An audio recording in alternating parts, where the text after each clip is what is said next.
Technology की उपयोग हम लोग डेली करते हैं और बहुत हद तक एवरीथिंग टेक्नोलॉजी के मार्फत से ही होता है। आज हम लोग इस वीडियो में कुछ ऐसे पैरामीटर के बारे में बात करेंगे जिसके बारे में हम लोग को ज्ञान रहना चाहिए। वो सभी चीज़ फिजिकल हेल्थ एंड एक चीज़ फिनेंशियल हेल्थ रिगार्डिंग होगा, तो वीडियो को पूरा देखिए। चौथा पॉइंट आप ज़रूर देखना, क्योंकि वो आपका फिनेंशियल हेल्थ रिगार्डिंग है, जो प्रैक्टिकली बहुत लोगों की फिनेंशियल हेल्प उस पॉइंट के कारण हो भी रहा है। विशेष करके आज के परिप्रेक्ष्य में जहाँ पे चारों तरफ हेल्थ हैज़र्ड है, तो हम लोगों को अवेयर तो रहना ही चाहिए। तो आइए वीडियो को शुरू करते हैं। नमस्कार। इस विषय में पहला चीज़ मैं बोलूँगा AQI, एयर क्वालिटी इंडेक्स। इसके बारे में आप लोग निश्चित रूप से अवगत है। विशेष करके वो लोग ज़रूर जानते हैं जो लोग सिटी में रहते हैं, कॉस्मोपॉलिटन में रहते हैं। अब हम लोग रोज़मर्रा की ज़िंदगी में इसके साथ हैबिचुएशन ऐसी हो गई है कि हम लोग नेगलेक्ट करने लगते हैं, क्योंकि हम लोग के पास कोई उपाय भी नहीं रहता। हम लोग की कर्म संस्थान वहाँ पे उसको छोड़ के कहीं जा नहीं सकते। लेकिन एक चीज़ याद रखिए कि हम लोग की जो हैबिचुएशन है वो कोई अच्छी चीज़ के कारण हो, अच्छी चीज़ के प्रति हो, तो हम लोग के लिए बेनिफिशियल है। Otherwise we are growing pre aged, हम लोग प्री मैच्योर होते जा रहे हैं फिजिकली। तो आपको ये चीज़ पता होना चाहिए कि हमारी जो बॉडी है, बॉडी के जो कॉन्स्टिट्यूएंट्स है, यहाँ पे हम लोग की एयर की बहुत बड़ी फंक्शन है। और इस एयर में हम लोग मुख्यतः ऑक्सीजन और नाइट्रोजन को लेते हैं। नाइट्रोजन तो खैर मिलेगा ही, लेकिन ऑक्सीजन जो है, ऑक्सीजन की प्यूरिटी हमारे हेल्थ की हर ऑर्गन के लिए बहुत अहम है।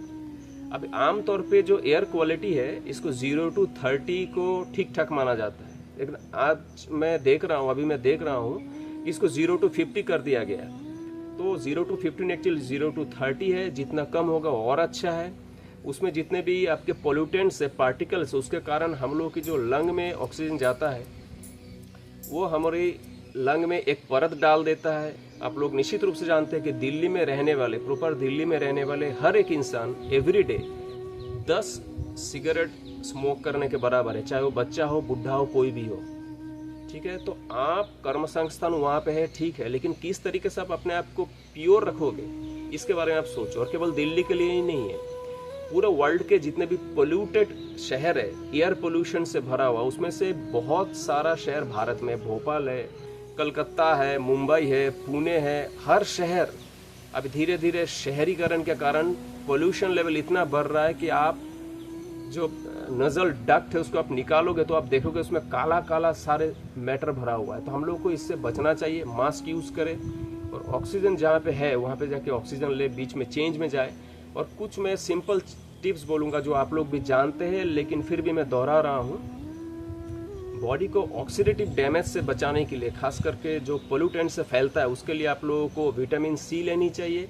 उसके लिए आंवला, गुआवा, इंडियन कोई भी बेरीज, फ्रूट्स बहुत अहम है, इसको लीजिए।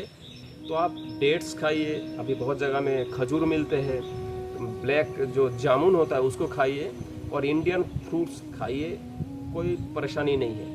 उसके साथ साथ आप लोग विटामिन E लिया करिए। अगर आपका कोई कॉन्ट्राइंडिकेशन है तो अलग बात है, और अगर आपका विटामिन C लेने में भी अगर आपको मेडिकल डोज के तौर पे लेना चाहते हैं तो आप डॉक्टर से ज़रूर कंसल्ट करिए, लेकिन फूड के तौर पे आप ले सकते हैं।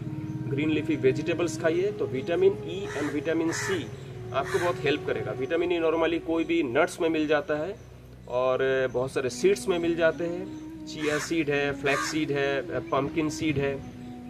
और ग्रीन लीफी वेजिटेबल्स खाइए। तेल से भून भान के मत खाइए, एसिडिक बना के मत खाइए, क्योंकि हमारी जो बॉडी कॉन्स्टिट्यूएंट्स है इसमें 80% एल्कलाइन, 20% एसिडिक होना ज़रूरी है। लेकिन हम लोग जो एल्कलाइन फूड है उसको तल के, भून के, फ्राई करके, रोस्ट करके इस तरीके से खाते हैं, कॉम्प्लीटली वो भी एसिडिक हो जाता है। तो हमारी चारों तरफ हेल्थ हैज़र्ड फैला हुआ है। उस कंडीशन में हम प्योर ऑक्सीजन भी नहीं पा रहे हैं, फूड हैबिट भी अच्छा नहीं है, शुगर एक्सेस लेवल में इंटेक कर रहे हैं। आप किसी भी लेवल पे आप शुगर लो, ग्लूकोज लो, फ्रुक्टोज लो, कुछ भी लो। अब रोटी गेहूं से भी मॉल्टस मिल जाएगा। कोई भी चीज़ पेट में जाके एक्सेस मात्रा में हम लोग को ओबीस बना रहा है, लीवर डैमेज कर रहा है। तो इस तरीके से आप पहले तो आप कहीं भी रहे, इंटरनेट पे आप सर्च करिए उस जगह की AQI लेवल क्या है, आपको मिल जाएगा। उस हिसाब से आप जो है अपना जो लंग है, लंग केयर को बढ़िया तरीके से करिए, क्योंकि यही आपकी पूरे बॉडी में ऑक्सीजन सप्लाई करता है। और ऑक्सीजन की कमी होती है अगर हमारी बॉडी में, ठीक है, ऑक्सीजन की कमी के कारण हमारे ब्लड सेल भी जल्दी मरते हैं और हम लोग इसी से जल्दी बुढ़ापा की तरफ बढ़ने लगते हैं। तो बॉडी पे प्योर ऑक्सीजन के लेवल इनटेक करने के लिए आप लोग लंग की एक्सरसाइज करिए, सिंपल ब्रीदिंग एक्सरसाइज करिए, फिजिकल एक्सरसाइज करिए, और आनंद मार्ग की जो योग है, व्यायाम है, प्राणायाम है, इसकी जो लाइफस्टाइल है, फूड हैबिट है, इसको आप एडॉप्ट करके भी आपकी लंग की क्वालिटी को आप डेवलप कर सकते हैं। तो पहला तो हो गया AQI लेवल, जो आप इंटरनेट पे सर्च कर सकते हैं अपने एरिया की क्या है, उसके बारे में आप अवेयर होइए। दूसरा पॉइंट में मैं आता हूँ, ये हो गया DB, जिसको बोलते हैं डेसिबल। देखिए हम लोग के जो साउंड हम लोग लेते हैं, अननेसेसरी बहुत साउंड अभी चारों तरफ हो गया, मोटर गाड़ी की, सुपर बाइक की, कल कारखाने की, यहाँ तक कि जो कूलर की आवाज़ है, हम लोग की जो हेयर ड्रायर की आवाज़ है। आप लोगों को लगता होगा भाई नहा के हेयर ड्रायर से हम हेयर ड्राई कर रहे हैं, लेकिन इससे आपका कान भी डैमेज होता है। मोर देन 85 dB उसकी जो आवाज़ है, ठीक है। तो यहाँ पे मैं स्क्रीन पे दे दूंगा किस चीज़ की कितना dB है। आमतौर पे हम लोग को जो नॉर्मल कॉन्वर्सेशन है वो 60 dB माना गया है। हम लोग ईयरफोन भी लगा के गाना सुनते हैं, तो नॉइस कैंसलेशन जिसमें रहता है, एक्टिव नॉइस कैंसलेशन, ऐसा ईयरफोन ला के आप गाना सुने जो बिलो 20-30-40 dB तक हो, ताकि आपको कम आवाज़ में अच्छी आवाज़ मिले, बाहर की आवाज़ ना आए। अगर आपको अच्छी क्वालिटी के ईयरफोन यूज़ करेंगे तो आपकी ईयर ड्रम बचे रहेंगे, और ये केवल कान की सुनने की कैपेसिटी, आपका ऑडिबल कैपेसिटी लॉस होने की बात नहीं है। आप लोग एक चीज़ याद रखिए, ये कोई मोबाइल का पुर्जा नहीं है बॉडी कि एक पार्ट खराब हुआ उसको हम चेंज कर दिए, ठीक है। इंटरकनेक्टेड है हर पार्ट्स, और ये लिविंग ऑर्गेनिज्म है। आप हर चीज़ को ग्रांट में मत लीजिए। ये जो बॉडी है, ये बॉडी का ऊपर देखने से हम लोग कितना सुंदर है, only 1 millimetre beneath the skin हम चले जाएंगे तो आपको पता चलेगा बाप रे बाप, ये तो बहुत ही विचित्र है दिखने में। प्लाज्मा लेयर मिलेगा, मांस का, नसों का, खून का, अलग अलग लेयर्स मिलेंगे। आपके भी लीवर, हार्ट, ब्रेन, इस सब की सर्जरी को आप ऑब्जर्व करिए, तब आप सेंसिटिव बनेंगे अपने बॉडी के प्रति, ठीक है। तो अपने बॉडी के प्रति सेंसिटिव होइए, क्योंकि प्रकृति के द्वारा डेवलप है। बहुत प्रेम से परमात्मा ने आपको ये शरीर दिया है, ग्रांट में नहीं मिला है। एक बार कोई बॉडी का ऑर्गन डैमेज हो, उसको आप रिप्लेस करने से भी उस तरीके से आप उसको यूज़ नहीं कर सकते, ठीक है। तो आप अपने ब्रेन का बहुत ख्याल रखिए, क्योंकि आपकी जो टोटल वैल्यूएशन है वो आपके माइंड और ब्रेन के बदौलत है। आपके आँख, कान, नाक, ये सब एक एक करके चला जाएगा तो भी होगा, लेकिन आपका ब्रेन डैमेज हो जाए तो बहुत प्रॉब्लम है। हियरिंग लॉस के कारण आपका मेमोरी भी अफेक्टेड हो सकता है, आपके फ्यूचर में और भी कॉम्प्लिकेशन क्रिएट हो सकता है, सिजोफ्रेनिया हो सकता है, बहुत सारी चीज़ें हो सकता है। तो आप कहीं भी पार्टी में जा रहे, कहीं से डीजे में जा रहे, कहीं पे रॉक म्यूजिक सुन रहे, ईयर प्लग लगा के जाइए ताकि कम आवाज़ जाए, कान को बचाइए। सेंसिटिव पार्ट है, ऊपर के ऑर्गनों में आता है, और हमारे सेंसरी ऑर्गन भी है ना, चक्षु, कर्ण, नासिका, जीह्वा और त्वक। तो इन सेंसरी ऑर्गन जिसके जरिए हम बाहरी वर्ल्ड से एवरीडे इंटरेक्ट करते हैं, इसकी प्रोटेक्शन की चिंता हमें करना है, भगवान आके अलग से करेगा नहीं। तीसरी जो चीज़ है वो मैं बोलूँगा वो हो गया कलर सैचुरेशन लेवल, ठीक है। हम लोग कोई भी चीज़ देखते हैं, विशेष करके मोबाइल पे हम लोग घंटों पे घंटे बिताते हैं, आम जनता तो बिताता ही है। उस कंडीशन में आप चेष्टा करें कि जिसमें अननेसेसरी कलर की जरूरत नहीं है। सैचुरेशन लेवल एकदम विविड में मत रखिए, नेचुरल रखिए, और हो सके तो मोनोक्रोम मोड में भी आप अपने मोबाइल को यूज़ करिए। उसमें सेटिंग में जाइए, कोई एप्लीकेशन डालिए, ब्लैक एंड वाइट मोड में यूज़ करिए। जब आपको कोई वीडियो कंज्यूम करना तो आप कलर में देख सकते हैं। अननेसेसरी मत देखिए कलर, क्योंकि हम एवरीडे जो कंज्यूम करते हैं ना, वो हमारे सिर्फ आँखों के लिए इरिटेटिंग नहीं है, आपकी जो आई साइट वही लॉस नहीं हो रहा है, हमारे माइंड, हमारे मेंटल फ्लो को भी वो एगिटेट करता है, ठीक है।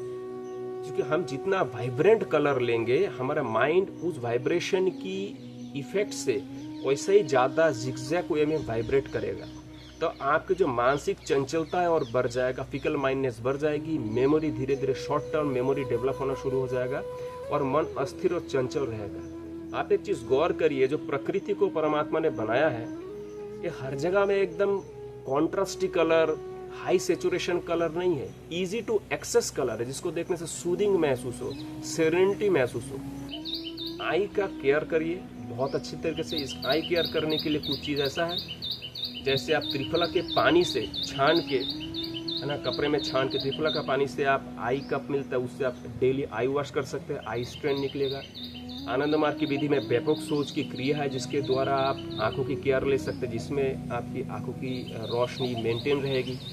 उसके साथ साथ हम जो है vitamin A, C, vitamin E ये सब ले सकते हैं, जिसके द्वारा हमारी जो आई और स्किन है ये बहुत ही हेल्दी रहे। और दूसरा, ग्रीन लीफी वेजिटेबल्स जरूर ले, आंखों की केयर जरूर करें, क्योंकि आँख ही है जिसके जरिए आप जो है दुनिया से इंटरेक्ट कर रहे हैं। अभी आते हैं हम आखिरी पॉइंट पे, जो है फिनेंशियल हेल्थ। ये कोई थ्योरी नहीं है, प्रैक्टिकली मैं जानता हूँ एक इंस्टीट्यूट है जिसके द्वारा लोगों की फिनेंशियल हेल्थ डेवलप करने की चेष्टा की जा रही है, हो भी रहा है।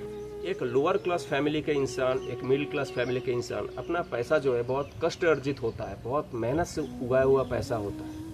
इस पैसे को वो सेफ रखने के लिए तो बैंक में देता है, एफडी करता है, सेविंग्स में रखता है, उसमें 3.25 to 3.5, और एजेड आदमी होगा थोड़ा ज़्यादा मिलेगा, एफडी में 7 तक मिलता है, और ज़्यादा एजेड आदमी होगा 8 to 9% तक मिलता है, बस दैट्स इट।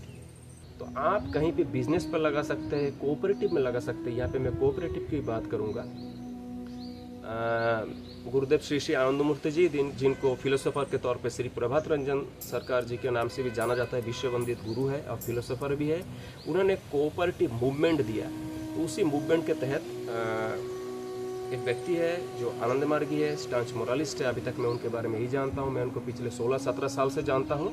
वो देहरादून में रहते हैं, उनका नाम है मिस्टर समीर सरकार। उन्होंने एक कोऑपरेटिव खोला, उनका एनजीओ भी है, लेकिन वो कोऑपरेटिव भी चलाते हैं। नीचे मैं कॉन्टैक्ट नंबर दे दूंगा, आप उनको कॉल करके कॉन्टैक्ट करना। उसमें बैंक इंटरेस्ट से ज़्यादा आपको इंटरेस्ट देगा अगर आप लगाना चाहते हैं, लेकिन ये इंटरेस्ट नहीं, मतलब ये एक किस्म का बिजनेस है, कोऑपरेटिव बिजनेस है। आप चाहे तो उनसे सलाह लेके अपने एरिया में भी कोऑपरेटिव खोल सकते हैं। और देखिए, मध्यवित्त लोग जो होते हैं ना, वो किसी को छोड़ के आगे निकलना नहीं चाहते, सोशल लॉज भी नहीं है। क्योंकि जो रिच क्लास है, फिनेंशियली रिच होना चाहते हैं, वो सबका आगे रहना चाहते हैं, उसको बोलते हैं कैपिटलिस्ट आउटलुक।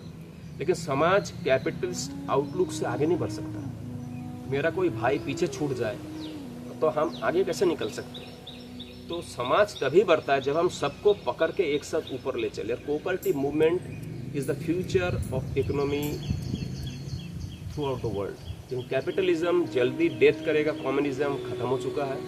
और कम्युनिज्म आप लोग बहुत देखते हैं, वो पॉलिटिकल कम्युनिज्म है, एक्चुअली कैपिटलिज्म ही है, चाइना और रशिया हो कोई भी। तो कैपिटलिज्म बहुत जल्दी फायर क्रैकर की तरह बस्ट करेगा। इसका प्रेडिक्शन ऑलरेडी हो चुका है, इसका भविष्यवाणी भी हो चुकी है। अमेरिका के ऊपर भी लोगों की भरोसा खो रहा है, लोग अपना बॉन्ड पे भरोसा खो रहे हैं, इसलिए गोल्ड की प्राइस जो बढ़ा है थ्रू आउट द वर्ल्ड, ये ऐसे नहीं बढ़ी है। China, India, Poland, Japan, Greece, बहुत जिन लोगों की कैपेसिटी है, ऑस्ट्रेलिया, सभी देश सोना खरीद रहा है। क्योंकि पहले जो सिस्टम था बॉन्ड की, वो अभी वैल्यूलेस होते जा रहा है। खैर, उसमें मैं नहीं जा रहा हूँ। कोऑपरेटिव के तहत आप अपने लोकल रिसोर्स को यूज़ करके, ठीक है, consumption cooperative, agriculture cooperative, farmers cooperative, distribution cooperative, production cooperative, कोई भी कोऑपरेटिव खुल के आप लोकल लेवल पे प्रोड्यूस करके लोकल लेवल पे कंज्यूम एवं बाहर भी एक्सपोर्ट कर सकते हैं, जिससे आपका अर्निंग बढ़ेगा। और अर्निंग बढ़ती है बहुत ज़्यादा लेवल पे। तो आप मिस्टर समीर सरकार से कांटेक्ट कर सकते हैं। बाय द वे, मैं यहाँ पे क्लियर कर दूँ कि ये कोई प्रोमोटेड वीडियो नहीं है, मैं किसी को प्रोमोट नहीं कर रहा हूँ। क्योंकि ह्यूमैनिटेरियन ग्राउंड है और मुझे पता है कि ये आदमी अच्छा काम कर रहा है और ये जेन्युइनली लोगों की फिनेंशियल हेल्थ अपलिफ्ट करना चाहता है खुद के साथ, ऑब्वियसली। तो ये एक जेन्युइन ह्यूमैनिटेरियन ग्राउंड है। इस बेसिस पे उनसे परमिशन लेके उनका नाम यहाँ पे देने के लिए मैं परमिशन लिया, तब जाके दे रहा हूँ। और आप उनसे कांटेक्ट कर सकते हैं, किस तरीके से उस कोऑपरेटिव में आप हिस्सा भी ले सकते हैं, उसको भी आप पता करिए कितना % क्या होता है, इनकम होता है, क्या होता है। इस बारे में मैं यहाँ पे डिस्कस नहीं करूँगा। लेकिन कोऑपरेटिव के ज़रिए आप अपने आप को सिक्योर कर सकते हैं और फ्यूचर में आप और लोगों को मिलकर अपने लोकल एरिया में भी कोऑपरेटिव खुल सकते हैं। याद रखिए कि आप अगर बिजनेसमैन भी हैं, अगर आप इंडिविजुअल बिजनेसमैन है तो उसमें रिस्क बहुत है। लेकिन आप अगर 20-25 लोगों को लेके कोऑपरेटिव बेस पे कुछ चला रहे हैं तो उसमें रिस्क कम है, क्योंकि हर आदमी सिमिलर लेवल पे रिस्पॉन्सिबल है। महाराष्ट्र में भी बहुत सारे कोऑपरेटिव सोसाइटी है, बहुत सारे कोऑपरेटिव बैंक चलते हैं। मैं आशा करता हूँ इस वीडियो का आपको अच्छा लगा होगा। इसमें मैं 3-4 चीज़ों के बारे में बात किया। एक तो है कि आपका AQI लेवल, दूसरा है कि DV, तीसरा है कि कलर जो आपका आंखों के लिए बहुत अच्छा है, चौथा कि फिनेंशियल हेल्थ। अगर ये वीडियो आपको अच्छा लगे तो मैं चाहूँगा इसको लाइक शेयर सब्सक्राइब करें और आपका दिन शुभ हो।